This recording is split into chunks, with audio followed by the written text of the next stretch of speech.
Sir good morning sir. Good morning sir. வணக்கம். Good morning to everyone. இப்படி ஒவ்வொரு செயலும் நம்ம செய்யும்போது இந்த சீல இருக்கிற சில முக்கியமான விஷயம் வந்துடுது. சாய்ஸ் வருது, கான்ஃப்ளிக்ட் வருது, கண்ட்ரோல் வருது, கன்ஸ்ட்ரெயின்ட் வருது, சில வார்த்தைகள் கான்சிக்வன்சஸ் வருது. ஒவ்வொரு நடவடிக்கையிலையும் அதையும் நம்ம யோசித்து தான் செய்யணும். ஒரு விஷயம் நம்ம தேர்ந்தெடுத்து, சாய்ஸ்னால் தேர்ந்தெடுத்து, சில விஷயங்கள் நமக்கு இருக்குது, அதில் ஏதாவது ஒன்று நம்ம தேர்ந்தெடுத்து நம்ம செயல்படுத்த போகிறோம்.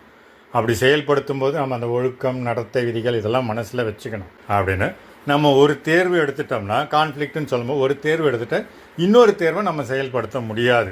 அது வேறு ஒன்றும் இல்லை. இப்போ உதாரணத்துக்கு ஒரு குடும்பத்தில் ஆடம்பரமாக ஒரு குடும்பம் இல்லறம் சரியாக இல்லை, ஆடம்பரமாக செலவு பண்ணிகிட்ருக்கிறாங்கன்னு வச்சுக்கோங்க.